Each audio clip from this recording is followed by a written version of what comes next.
Happy Friday, everybody, and happy National Random Act of Kindness Day.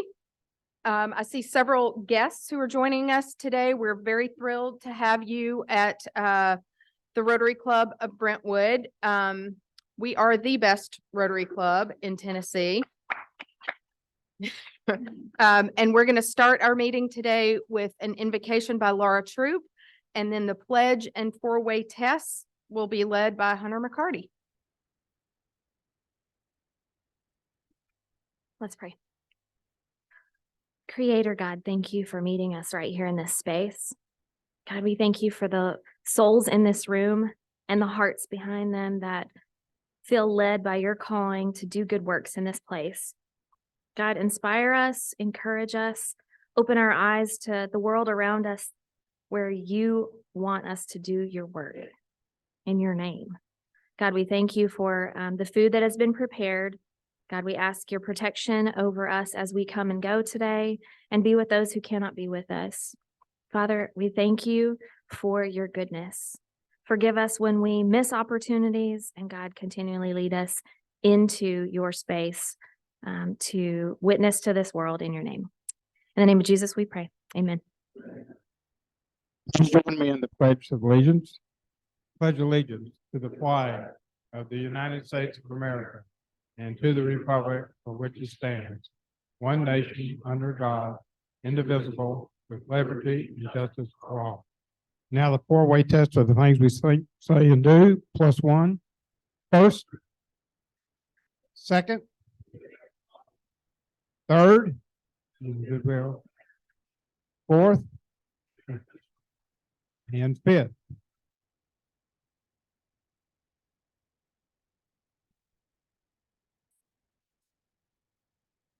Now I'll ask our club secretary to introduce our guests. All right, we've got a couple of guests today on Listen this up, nice, everybody. We got guests. nice cold We have morning. guests.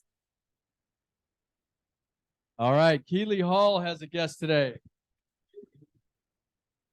This is Blair Smiley. Blair works with us at Wilson Bank and Trust. He does SBA lending, and more importantly to some of you, he is the husband of Sarah Smiley.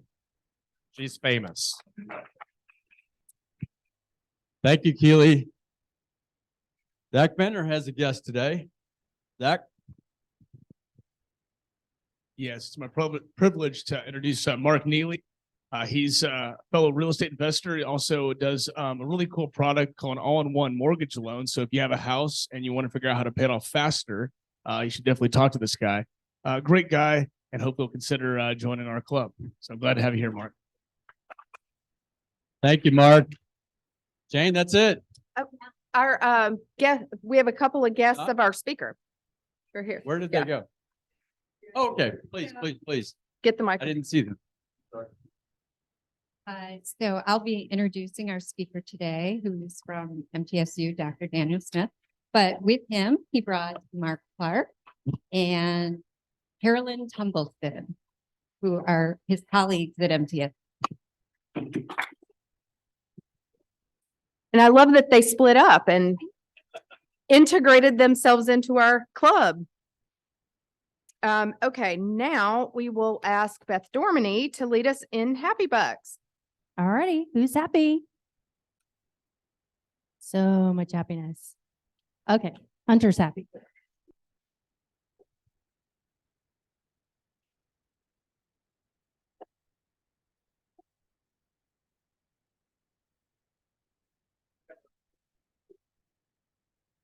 All right. First of all, I noticed Alan Treadway had his badge on upside down, so I figured it was so he knew who he was. But really, it's about the Waverly food distribution. Because of April 1st being the Pancake Day, we had to move our date. So our date is now March 4th, and we're taking volunteers for that. We've got about 6, like to have about 8 or 10. So we're working on it. We're going to have a call through from the Brentwood Library, so it'd be easy to make the trip. So sign up if you can, or email me and let you know. All right, great. Who's happy? Somebody else gotta be happy. Somebody's happy, I'm happy surely. it's Friday. Somebody. Anybody? Money. Jody's Maybe we're all happy. broke. Okay, here we go.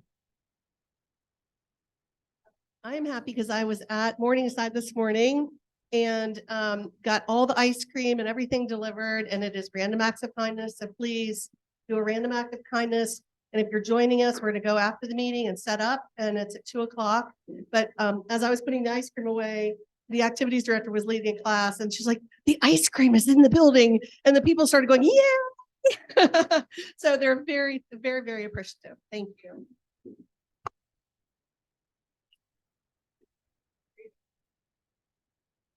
Yeah, I just wanted to thank Jody and Jordan on this random act of kindness thing at Morning Point. So I'm going to be there, and my mother lives there. So Oh, yeah. So if you meet my mother and she asks about Alan Treadway, lie. So I'm a great guy. Okay.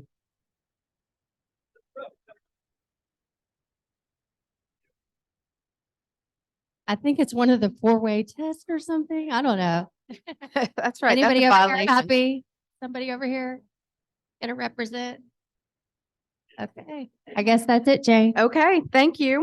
All right, so now we'll do some quick announcements. And the first one, you've heard a little bit about, just, mainly to make sure our guests know what we're up to.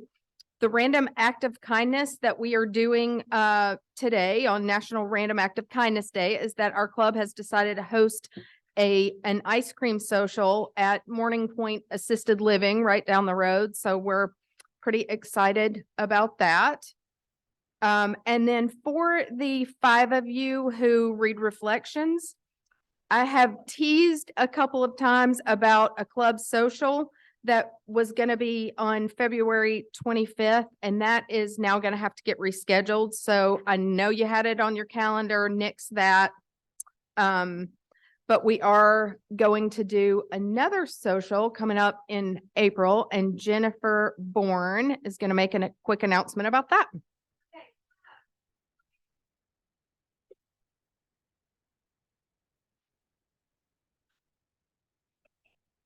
We are going to be doing on April 29th, to save the date, more details to follow, but can you hear me? April 29th, on a Saturday night, we are going to do a casino for our club and for our spouses, or for a +1 that you would like to bring with you.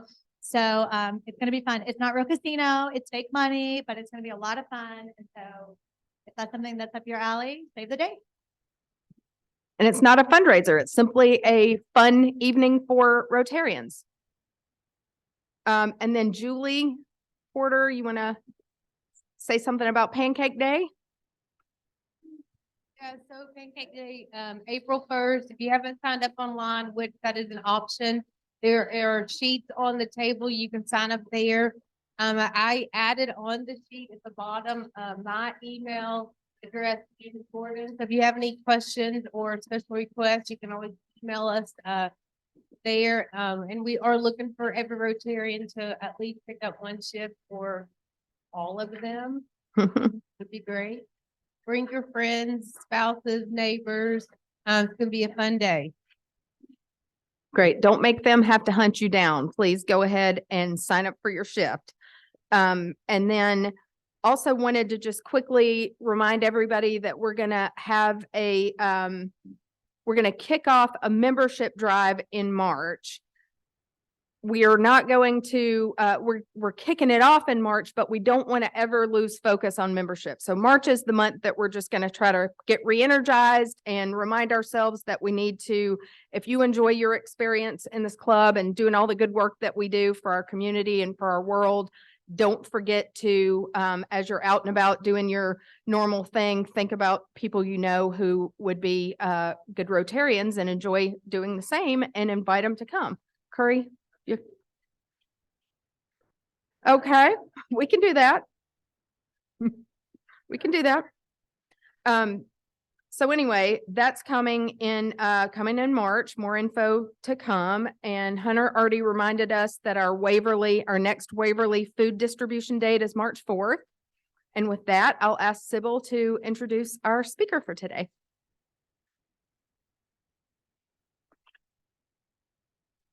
Hey, making a return visit to our club is Dr. Daniel J. Smith, Political Economy Research Institute Director and Professor of Economics at the Jones College of Business at Middle Tennessee State University.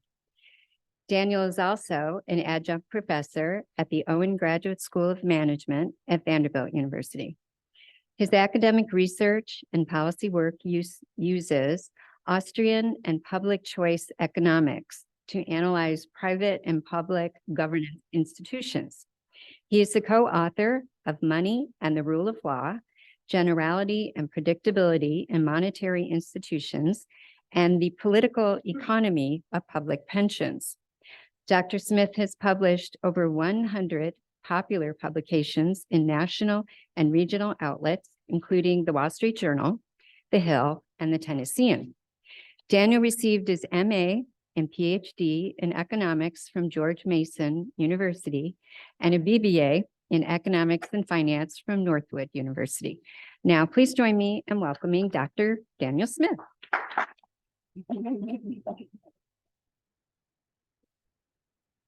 Thank you very much for having me out here. Excuse me. This is the third time I believe I've been invited back to this club, and I've given Rotary talks at, I think, up close to 15 different Rotary clubs across mainly Alabama and Tennessee, and also Joplin, Missouri. So you're the only club that has invited me back that many times. So either you have a dearth of talent to invite or someone has poor judgment here, but I do appreciate the opportunity to talk with you and thank you for showing up. I'm just glad it wasn't Union City that invited me back because I don't know if I can make that drive again. I really appreciate it. As Sybil said, I'm the director of the Political Economy Research Institute. That institute is a student-centered, privately funded institute with a mission of advancing our understanding of the institutions that drive economic growth and human prosperity. We accomplish that mission through a wide range of different programs, including public lectures, public policy work, op-ed writing, academic research, and then especially training PhD students to go become dynamic, effective conveyors of the sound principles of economics in the classroom to teach thousands of college students sound economics over the course of their teaching careers. You might not always agree with what we do. I write a lot of op-eds and we might not see eye to eye, but I think I hope you appreciate that it comes from a sincere attempt to bring academic research and make it relevant to contemporary policy issues and also elevate the quality of political discourse in our state and nation. Now, if you do love what we do, and I hope you do, and we're doing a lot of successful things and making a big impact at Middle Tennessee and beyond, and you like the content of our lecture, then please, I humbly ask, we definitely need support to continue to sustain our operations. Please talk to me, Carolyn, or Mark. We'd humbly appreciate your support of what we're doing. So what are we doing? So the title of this lecture is Are Markets Moral? And I promised Sybil this would be an apolitical discussion. I think people on the right and the left in America fundamentally believe and appreciate the role that capitalism has played in generating the immense prosperity that we enjoy today. I mean, around the world, compared to our ancestors, we live incredibly wealthy lives. Our spice racks would embarrass our ancestors. They would look at that and say, oh my goodness, I never imagined my ancestors would be that wealthy to be able to afford cinnamon, right? So we live incredibly wealthy lives. I mean, if you've spent time in London, their washer machines are like the size of our microwave. So even compared to a place like a developed nation like London, people in Murfreesboro, Tennessee are living far better lives than most people around the world. And I think most people, like I said, understand that that's come from capitalism. But I think there's a concerning trend, and I'm noticing it in our youth, especially our college students, where they're starting to be attracted by the allure of socialism. And what they're attracted to is that they think that it is a morally superior system. They believe that capitalism has moral problems, and thus they're attracted to socialism. And they believe that we can maintain the wealth that we've obtained under capitalism while still going to socialism. They believe that we can maintain the political freedoms that we've achieved under capitalism, under socialism. And I think that both of those are false. And in the research I've been doing, I've been really focusing and asking the question, is socialism actually morally superior, or is capitalism morally superior? And I'm gonna at least try in the short time I have, what do you say, I have 3 hours? In the short time I have with you today, I'm gonna try to convince you, at least on a few measures, about the morality of the system that we live under. So I'm not going to get through all of these today, so don't freak out. This slides deck, when I send it to Linus, I think it's like 100 slides. That's because it can expand to a 6-hour discussion very quickly. But I'm going to try to at least get through these first 3. So 1, I'm going to argue that markets work even if people are greedy and stupid, ignorant. They make us phenomenally wealthy. And then 3, that markets encourage commercial virtues, that they actually make us more moral people by operating in them. Going all the way back to the dawn of political philosophy, going all the way back to Plato, political philosophers have tried to design economic governance systems that evaded the human nature.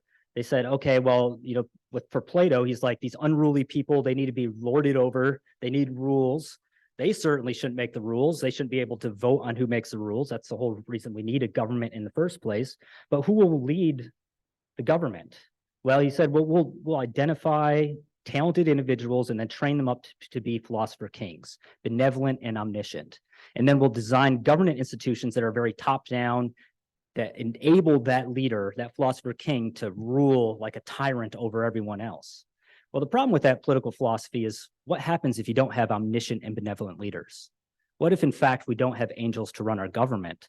Well, then you can get really, really bad outcomes if you have ignorant, stupid, greedy people that are in charge, that become the philosopher kings, and not so philosophical kings. And the same thing with Karl Marx. Karl Marx, fundamentally, he said that the reason why we were greedy was because of capitalism, and that if we lived a couple generations under socialism, that we could overcome this selfish nature that we have. So again, he's assuming a fundamental transformation of the human spirit, saying, well, we'll just ignore that and that'll go away and then it'll work. But again, what if that transformation doesn't transpire? What if, in fact, people are still greedy, selfish, short-sighted, ignorant people? Well, then you can get really bad outcomes under a communist system. So it's more like this theory 1 that shows if people are omniscient and benevolent, you get the best possible outcomes. Absolutely. But you get really, really bad outcomes if you deviate away from those idealized assumptions. And so capitalism is more like theory 2 here, where it works better if people are educated. It works better if people behave morally, are trained to be moral individuals, and that's why schooling is so important. But it still works even if people are greedy, or selfish, or short-sighted, or don't have perfect knowledge. So that's going to be the case. That capitalism is a very robust system that works with our human nature, rather than trying to work against the crooked timber of humanity. So it's really important. You hear economists go out and say greed is good or greed is necessary for capitalism to operate. That is not true. The reason why economists talk about greed is they're making that robust case. Let's design an economic system and governance system that works even if people are greedy, and actually channels that greed towards serving other people. Let's work with that self-interested nature of humanity rather than try to ignore it, repress it, or conquer it. So no, capitalism does not require greed. Capitalism works better if we aren't greedy, but it still works pretty darn good even if we are greedy. So you could take greedy, selfish, short-sighted people and filter them through different types of economic governance arrangements.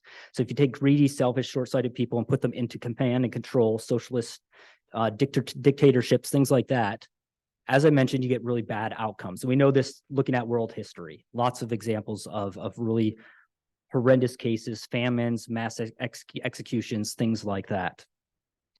And this is to show you some of the research we're doing at Middle Tennessee. This is research with 2 of my PhD students, Gabriel Benzekrai and Nicholas Reinhardt. And what we did is we have this new data set of countries going all the way back to 1789. And what we look at is the degree of state ownership of the economy, so how socialist they are. And the more socialist they are, the more they are to this side, the 0 and 1s. And then their degree of democratic freedom. So that's on this side. And the higher they are in that scale, the more democratic freedom they have. And what this graph is showing is going back to 1789, looking at every single country, every single dot on that is one country for 1 year. There's only one country that has had high degree of political freedom and socialism. That's Belarus during the transition away from socialism in 1991. So there are no exceptions once you account for that being a transition away from the Soviet Union. So our maintenance of political liberty fundamentally depends upon having a capitalist system. So this is what really concerns me when I see youth starting to be attracted by that false allure of socialism. Now we could take greedy, selfish, and short-sighted people and put them through democratic institutions. They work better than dictatorships, obviously, but we still get some pretty bad outcomes. So we have uninformed, biased, polarized voters. We have special interest groups in lobbying. We have budget maximization. You spend the budget you have just to make sure you keep getting that amount. You have groupthink. For instance, at the Federal Reserve, I don't care if you're on the left or right. I think this is a concern when it gets so imbalanced. At the Federal Reserve, 90% of the economists there are on the left. At high institutions of higher education, that balance is striking as well, somewhere around 80% on the left, 10% on the right, and 10% don't know what they are. That type of groupthink, whether you're on the right or left, it should be a concern because it's showing that there's not a lot of ideological diversity, and there's not a lot of, and that's what sparks innovation and progress. There's also mission creep. Organizations end up moving beyond what they're founded to do. For instance, the Federal Reserve, in my last talk, I talked about this, founded to focus on sound money, but they've deviated from that. Obviously, they weren't so good at it lately. And I think one of the reasons is they were trying to do all sorts of other things with monetary policy. They were trying to address climate change. They're trying to address diversity and equity problems. Those are important issues to address, but should the institution responsible for sound money be doing that? No, that's not the appropriate channel for that type of stuff. So you tend to get that mission creep in a democracy. And you also get a perpetual cycle of deficits, debt, and debasement. For centuries, we've seen empires, nation states succumb to the accumulation of perpetual deficits, where debt gets unsustainable, and then they have to debase their currency to pay for it. The Roman Empire, French Revolution, the Weimar Republic, it's just endless. Venezuela, endless examples of that. And we would have a lot of hubris to think that we could avoid that fate. Right now, and I made this slide last year, so it says the national debt is 30 trillion, but of course now the national debt is over that. I think it's like $32 trillion. We have a national debt of $32 trillion, and that's stacked up in single dollar bills compared to the Statue of Liberty. You can kind of see it in the background because we have a problem of visualizing how big that debt is. And of course, that's not our full debt. Our full debt includes also Social Security obligations and some other unfunded liabilities. If you include all of those, our national debt is over $200 trillion. $200 trillion. If you stack that in single dollar bills, it would go to the moon and back 7 or 8 times. That's an insane amount of debt that we currently have. And it's, again, apolitical talk. Let's be honest. Neither party in power actually does anything substantially to reduce that. They've both contributed to this problem.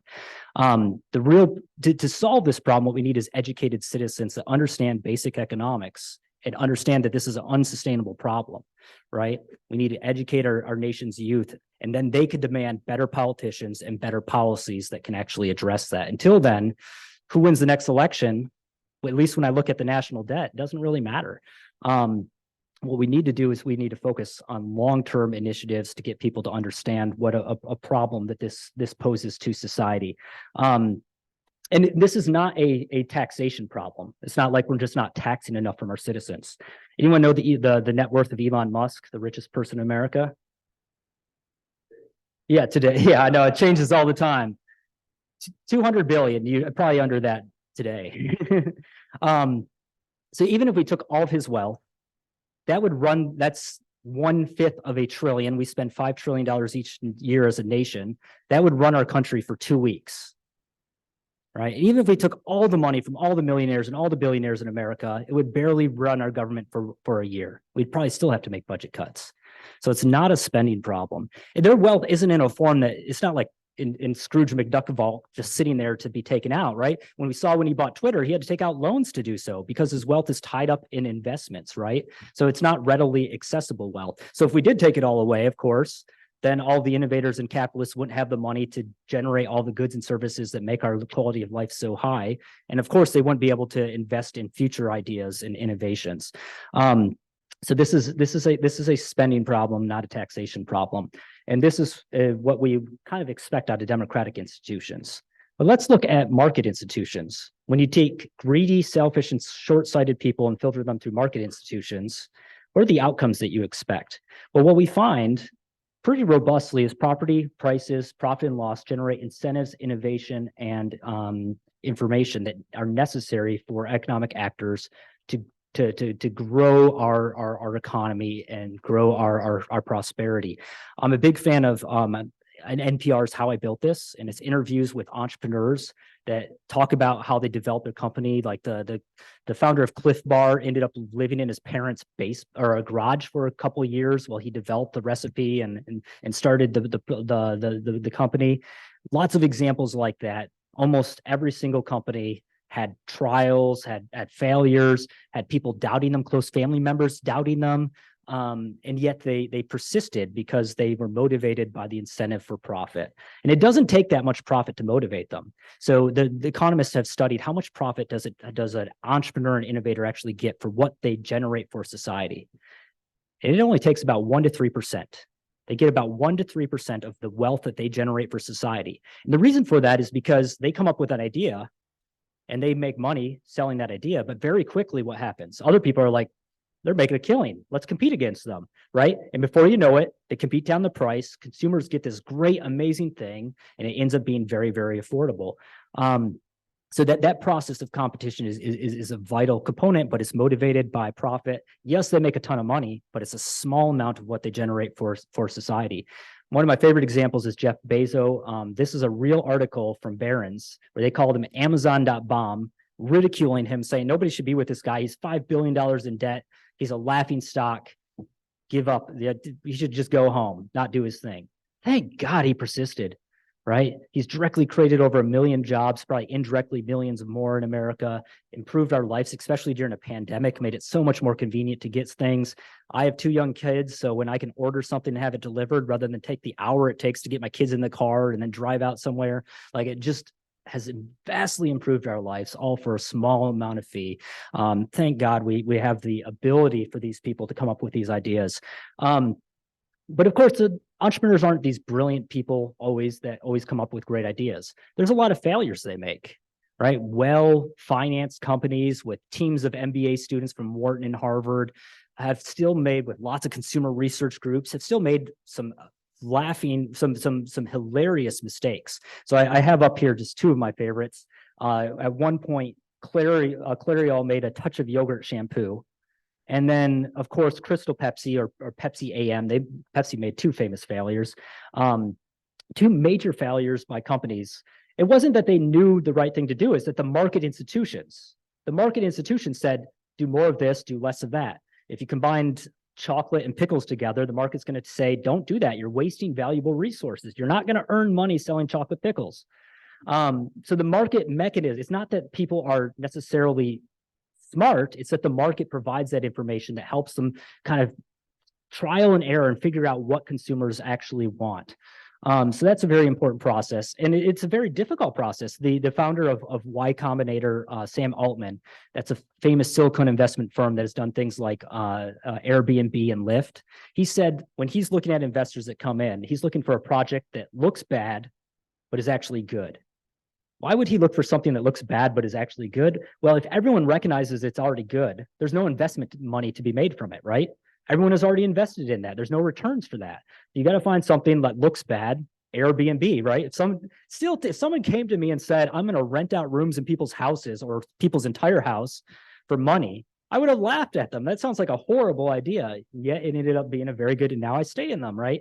So, having that discovery process, John D. Rockefeller, the world's first billionaire, he bought up a bunch of what was called skunk oil fields. This is oil that really stunk really badly when you used it, so it's essentially worthless. He bought it up for the land for pennies on the dollar. His own board wouldn't let him buy it, so he had to buy it with his own money. And then he paid a bunch of engineers to figure out a way to distill it in order to get rid of the stench. And by bringing that oil on the market that had previously been written off by everyone else, he brought the price of oil down and made it so that normal people could afford to have light in their homes, right? Until that point, sun goes down. It's like, we can't do anything else. Can't read to Johnny, can't play a family game. Day's over, right? We sit in the dark, right? He brought the price down. He also helped save the whales because at that time, whaling oil was the major way that you got, or killing whales was the major way you got oil. By putting that price of oil down, regular oil from the ground, he helps in that practice.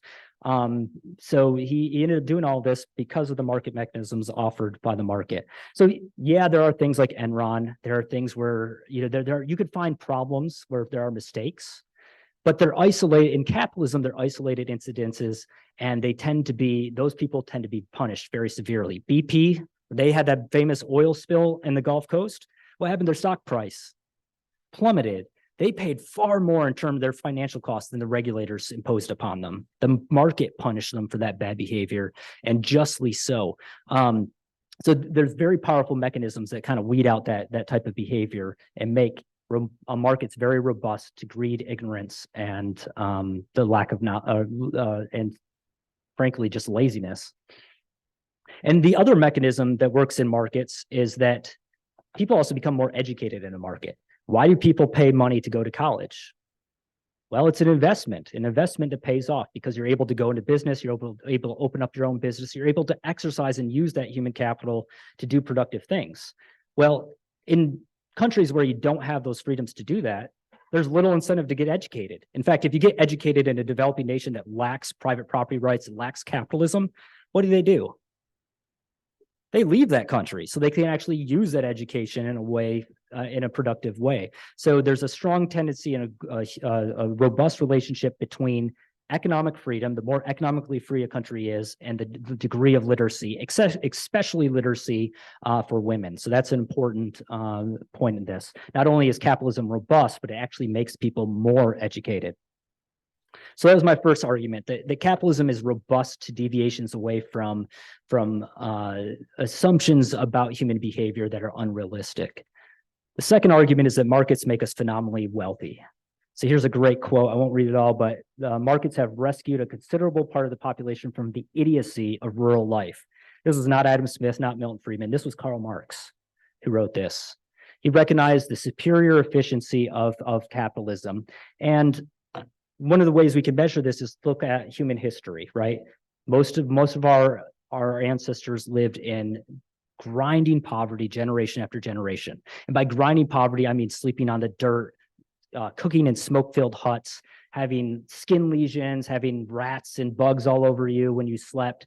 Really horrible existence. If you got like a tooth infection, it could be fatal. Your son skinned their knees, it could be fatal. Huge rates of, high rates of women dying in childbirth, high rates of children dying when they were young. And Edwards Gibbons, he wrote the Rise and Decline of the Roman Empire. He was born in 1737, and he had 5 brothers and 1 sister. And his parents named all the boys Edwards Gibbons. Now, it wasn't because the Gibbons family was just uncreative when it came to naming their children. It was because they expected that only one of their kids would survive. And they were right. All of his brothers died and his sister died. He was the only one to survive. That was very, very common at that time, right? We're talking abysmal poverty, terrible existence year after year after year with no hope of your children escaping that grinding poverty. And then in a blink of an eye in world history, we moved out of that. We went from living on $2 to $3 a day to living on over $100 a day in a very brief period. And while there's some disagreement about the nuances of it, these books are written, 3 of them are Nobel laureates, and the 4th should be a Nobel laureate. They've all received Nobel Prizes for their work on this. What caused this? Remarkably similar conclusions. It was the adoption and appreciation for market capitalism. That's what led to the huge growth in human prosperity that we've seen. Now, you can also look at this around the world today. Look at countries by economic freedom and their level of income. Robust and consistent relationship. The more economic freedom you have, the wealthier you are as a society. And this wealth doesn't just come down to the wealthiest. It's not just Elon Musk and Bill Gates that are the rich people. This wealth extends to the least off in society. So the income of the poorest 10% in economic freedom, robust and consistent relationship. And I think I skipped one there. Extreme poverty headcount is lowest in the most economically free societies as well. And this is a great graph. This is research by Lawson and Young, and what they do is they look at the amount of income that goes to the laborers, so the share of income that goes to labor versus capital, and then they look at economic freedom. And what they find is that the more economic freedom a country has, the more of that country's income goes to labor. So Karl Marx had it wrong. He argued that it was actually the opposite. He said the more capitalism you have, the more would go to capitalists and the less would go to labor. Well, this is systematic, robust evidence that that is not true, that it actually goes in the opposite direction. Now, I'd be remiss if I didn't mention inequality, since I have a whole separate lecture on inequality that could take me 3 hours as well. But just very briefly, I think it is worth mentioning. I think that the talk on inequality, I think, is misguided. We should be focusing instead on income mobility, the ability of someone to rise up, because a lot of what's driving income inequality is actually good things. So here's data I pulled from the census. Anyone can look this up. I'm not like pulling strings or doing any fancy math here. What I did is I divided up household incomes by quintile, so the bottom 20% and the top 20% of households. And then I looked at characteristics of those households. So 27% of the highest income households are a family, and only 8% are non-family. Then you look at work. What's their work status? The vast majority of those in the highest income households in America are working full time, where the vast majority of those people in the lowest income quintile are working part-time or none at all. Now, what's driving that? So two things. One, as we get wealthier, more and live longer, more and more people are able to afford to go to college. So they're spending more of their years earning little to no income.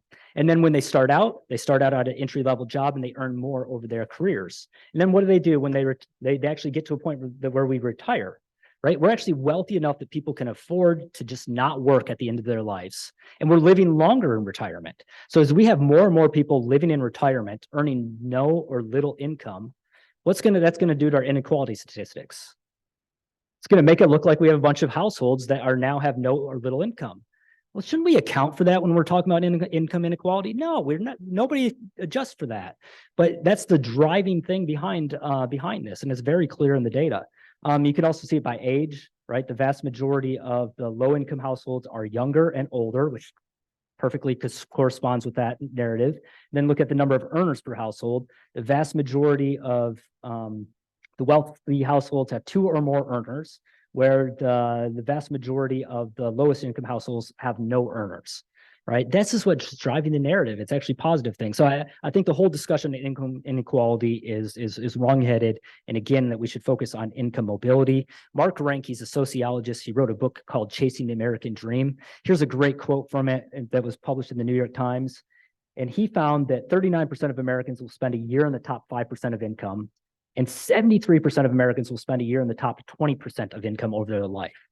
So that's showing a high degree of economic mobility. And as we look decade by decade, that is not diminished, that's going strong, and it's very robust. About 50% of the people born in the lowest bracket are able to move up over a 10-year period, and 50% of the people born in the top 20% of households by income move down over the next 10 years. So there's a lot of fluidity across the spectrum.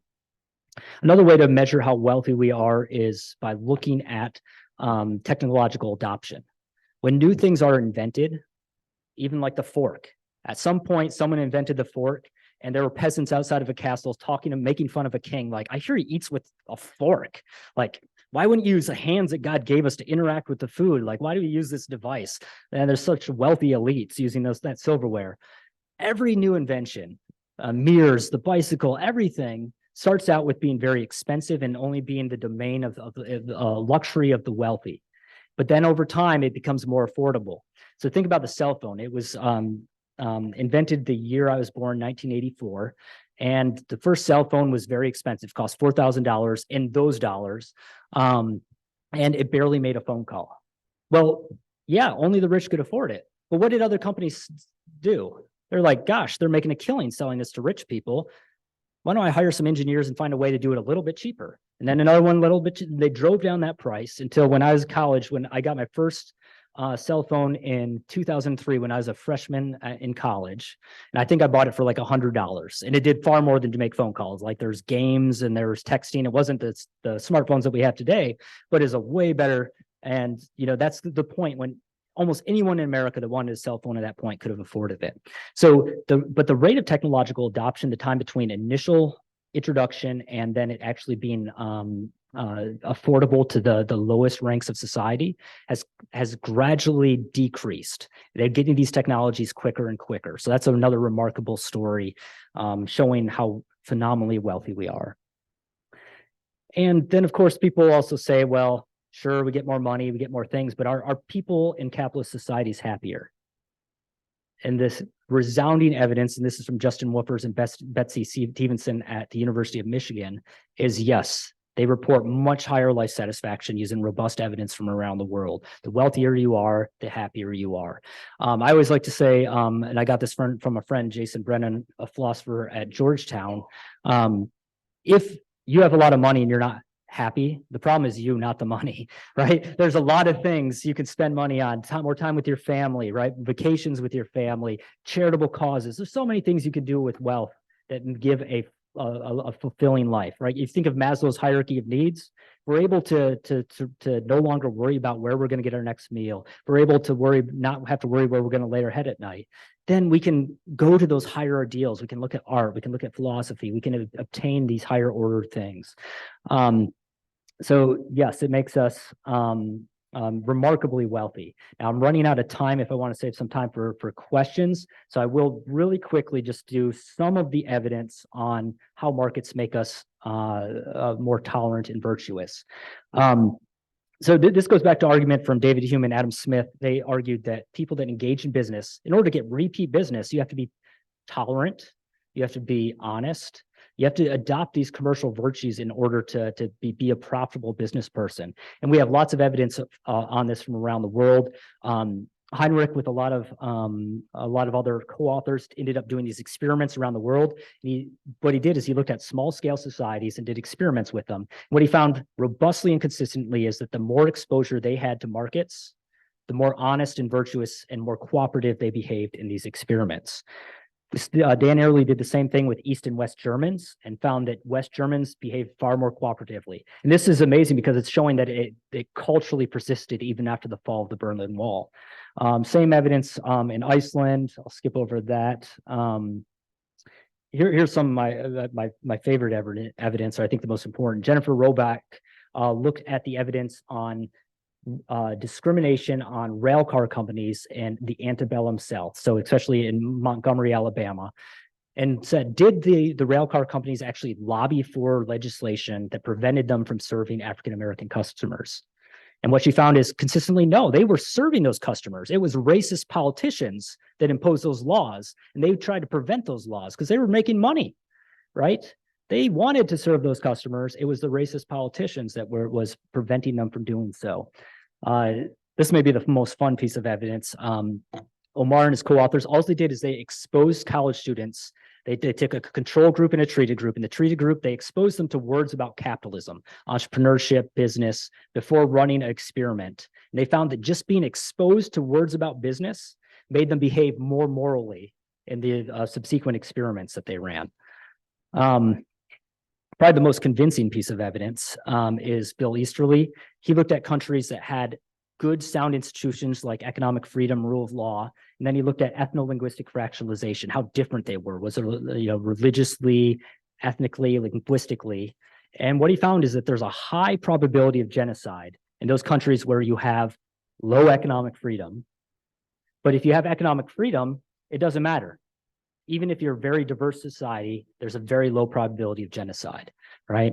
And then, of course, a great book that you should all read, Rummel's Death by Government. He looks through the 20th century and looks at all of the people that have been killed by their own government outside of warfare.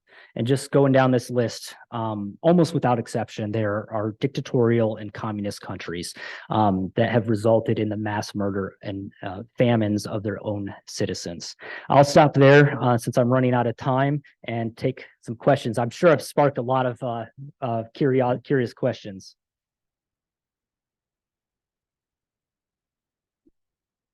We'll start right here. Like, I was in banking for 30 years and after retiring, taught at Belmont in the business school. And to your earlier comment, I was surprised at how many of my students were basically questioning our capitalistic economic system. And when we started talking about various economic, social, and governmental structures, they would quickly bring up the success in their minds anyway of the social democracies like in the Scandinavian countries. I would remind them that you pay 60 to 70% of your income for that lifestyle. But they would, report that these people say they're the happiest people. It is true, the wealthier you are, the more likely to be happy with your life. But in general, year in, year out, these studies show that social democracy, like in the Scandinavian countries, the average person is very content with their life. I feel like we're moving in that direction here with things like universal health care and so on. Do you agree with that? And is that all bad? Yeah, so what's really unique about those countries, especially Sweden, is they actually have a high degree of economic freedom. And I believe no minimum wage, universal school choice. They have higher taxes on the middle class, so they couldn't fund those programs just by taxing the wealthy. They actually have really high taxes on like you said, the middle class to support those types of programs. So on the economic freedom index, they actually rank pretty well. They're actually a very capitalist society. They just have a very large welfare state. I do have lots of thoughts on that, but I'm trying to stay apolitical with this one. So I'll defer on what I think about the size of the welfare state, though I will say to the extent that it contributes to our growing deficit problem, I think it is a concern. We have to find if people do see that as a valuable thing to have, we got to find a way to pay for it. And so thus far, we have not. The Wall Street Journal had an article recently relating to younger people coming into the workplace. They want all the benefits, but they don't want to work the 5-day, 80-hour week.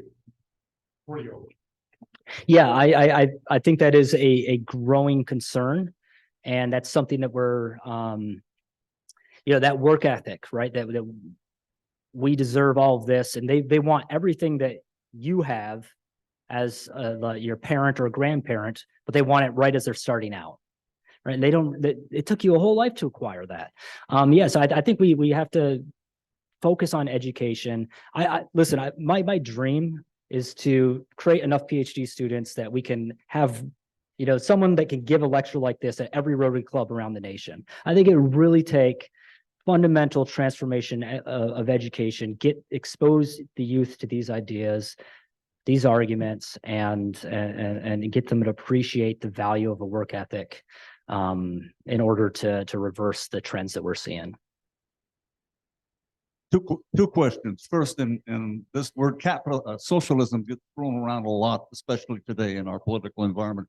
What is your definition of that? And the second question is, in a capitalist economic system, what's the role of regulation? Yeah, so my definition goes back to the classic definition, state ownership of the means of production, right? So I would not call Sweden a socialist country. Yep. And the second one was on the role of regulation.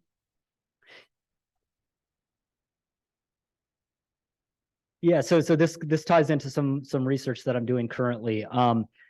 If there can be regulation that can provide a public good without being captured by special interest groups, and it's reasonable, it doesn't have a high cost, sure. But I think that's very, very hard. You think about the regulation that's oftentimes imposed, it's hijacked by special interest groups and used to thwart competition. So some of my research, I'm looking at the licensure of barbers in the progressive era. And what I did is I'm going back through historical newspapers, and the argument for licensure of barbers, this is one of the first occupations licensed, was that men would get barber's itch from shaving. So it's a communicable disease, really nasty. And so I went through historical newspapers and found every reported case and outbreak of barber's itch before and after licensure. And then I also looked at advertisement for safety razors and advertisement for barber's itch cream. And what I was looking for is, was there a lot of barber's itch cases before licensure? And then did licensure actually end it? And I found the exact opposite. Low cases of barber's itch, licensure was passed, and then barber's itch spikes. Now, why would that be the case? Well, what I found in those historical newspapers is that the barber unions were trying to shut down competition from discount barbershops, including African Americans, including women barbershops. So it's discriminatory and sexist, and they were using that regulation to shut down their competition. And that ended up making it, and I also looked at the reported price increases of barber shaves and haircuts. No increases in barber prices, and then right after licensure, bunch of increases. They jacked up the prices. This made it so a lot of especially poor people couldn't afford to go to a barber anymore. So they ended up doing it kind of in the underground market, which was far more dangerous, right? So I'm very worried when it comes to regulation. I see so many times that it gets hijacked by special interest groups that use that regulation to advance their own interest and not provide the public safety that is at least nominally the reason for it. Yes. I've heard you speak probably at least 2 or 3 times. So in order to remain apolitical, I won't say everywhere I've heard you speak, but it's also great to hear you again. Always, every time I hear you, it gets better. But I seem to think that I've heard some terms thrown around a few times, like Keynesian or Austrian, some different schools of thought with economics, more or less to get us in the right frame of mind. What would possibly be the best thing to study or to read, just to learn more about economics? And as a layperson like myself, anything I can get in my head helps me. Yeah, so I think you're more advanced than this, but Henry Hazlitt, Economics in One Lesson, F.A. Hayek, anything by Ludwig von Mises, I think is really good. Human Action. Milton Friedman's, I think, really good. Especially on this issue, I think Hayek's Road to Serfdom is a classic that I think everyone should read. And if I could be humble, some of the research we're producing at the Political Economy Research Institute, I think we're advancing those arguments in really creative ways and trying to make the evidence really compelling and systematic. Number one, thank you very much for this today. I think everybody in this room got a lot out of it. We all hope that you one day have your army of PhDs that can go help deliver the message. When they do go out to proselytize, I hope they don't go to Rotaries. And the reason being, this is not where it's needed. It's needed where the hearts and minds are of those future socialists, people that are challenging America's future existence. That's where we need that message. And this is fantastic. I hope to find a way to make it marketable to America's youth, because it's so powerful and it's so needed. Thank you very much. Yeah, I come to Rotary for the support to carry on that mission. Phenomenal talk, sir. Phenomenal talk. Right here. So I have 2 questions. The first one is, you said that, part of your mission is to educate the populace so that we can elect better leaders. So how would we do that? Like, what are we looking for them to stop, writing checks we don't have, like in Money in the Bank? And then I'll ask my second question after that. Yeah, so I mean, largely it's people that care about fiscal accountability, that care about the debt issues, that are willing to look at research and go against the political wind sometimes. I know political discourse in our nation is unfortunately oftentimes it's platitudes, it's slogans, it's political hackery. It gets nasty. We need politicians that rise above that, but I don't think we're going to see them until we get citizens that actually demand that. And so my next question is, correct me on the statistic, but in the last probably, since the pandemic, have we not added about 40% of money into the circulation? Correct. I think 50% of what we spent over the last 2 years has been financed by the Federal Reserve. So then my question is if we can just hit the print button, why am I paying taxes? we're gonna pay for it, right? I mean, inflation isn't a hidden tax, right? When we put more money out there, it's gonna lower the value of all the money out there.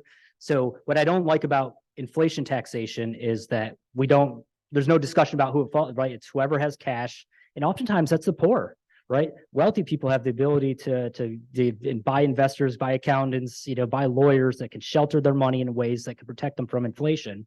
The normal person can't.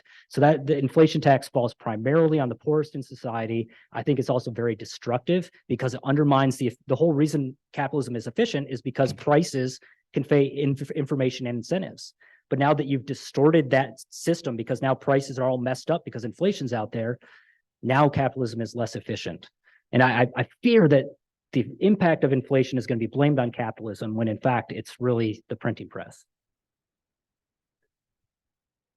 Thank you. I've very much enjoyed this. I appreciate it. Two questions. What do you think of Seoul and the Chicago school? And the second one is, what do you think is causing this shift? And what do you think the solution is to that? Yeah, I'm thrilled that you know who Sowell is. Big fan of Thomas Sowell. Highly recommend all of his work. I think he's a underappreciated economist. He's at the Hoover Institution at Stanford University. Wonderful. He should win a Nobel laureate for his work, especially on his work on race and poverty and inequality. What was the second part?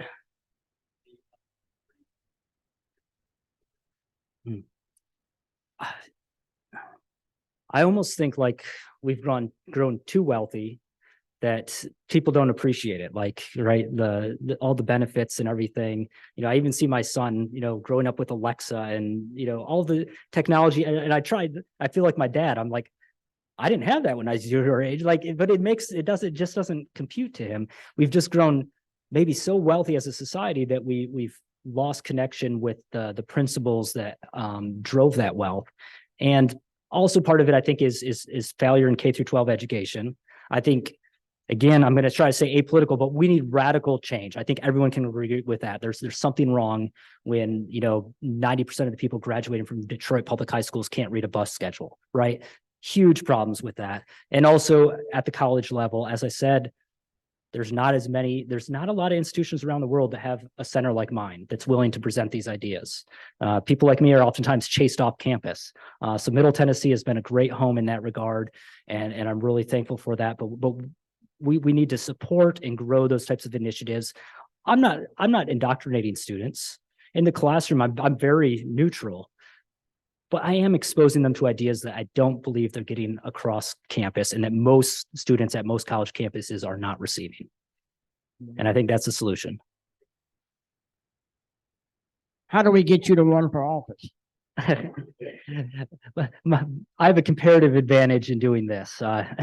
Until we get better educated voters, I don't think someone like me would be elected. Hey, thanks for your talk. I actually had the opportunity this last week to spend some one-on-one time with three of the top economists, David Rosenberg, Peter Buchvar, and Dr. Lacey Hunt. So a lot of great time with them in Las Vegas. And one thing that was very, very clear is that the Federal Reserve is only able to manipulate the demand side of the economic equation. So and also that the economy is going to do what it's going to do, and all they're going to do is really speed up or slow down. And they all three agreed this chairman is the worst we've ever had. So the question is, what is your opinion on what could be done on the supply side with it? Yeah, and you're absolutely right. They were right. What went wrong with this inflation episode was we had supply constraints, right? And we were subsidizing demand. So when you encourage more people to buy stuff and there's less stuff available, what's going to happen to prices? Right? This should be basic economics, but unfortunately, economics as a profession, and this is my grudge with the economics profession, it's become so mathematical and so remote from political economy of Adam Smith and David Hume and these fundamental ideas that they're like doing all these they're like Wizard of Oz behind the scenes doing all these mathematical equations saying this should work. And they've forgotten to look at like the common sense principles of economics. So yeah, I'm concerned with that. I have a recent book called Money and the Rule of Law, and it's all about how we should put constraints on the Federal Reserve and make them operate according to rules, right? Everyone else we have rule of law for everything else, And yet we let these monetary authorities, these economic experts just go to town and do whatever they want. And I think we should reel them in and make them have set rules that they have to use. Otherwise, they're just going to deviate from that and create the problems that we have today.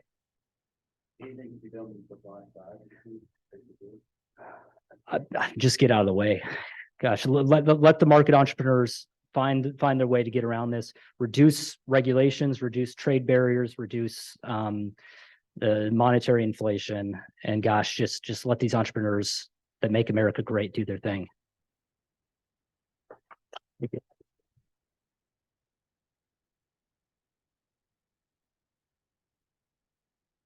That was so interesting. Thank you, Dr. Smith. We give our speakers, as you probably know, since this is your third visit to our club, we give you a pin with our club logo on it as a gift for speaking to us. And we read this book about Rotary's values to first graders. So we'll ask that you sign the inside cover of this book, and we will tell them about your visit and see if we can get them started early on the right track. Thank you. I'd like to re-welcome our guests. I hope you will consider joining, if not the best Rotary Club, then any Rotary Club.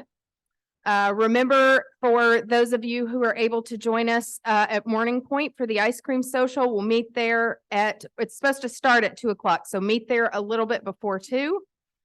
Please help put away the tables and chairs in stacks of 8. And thanks everybody for being here. We're adjourned.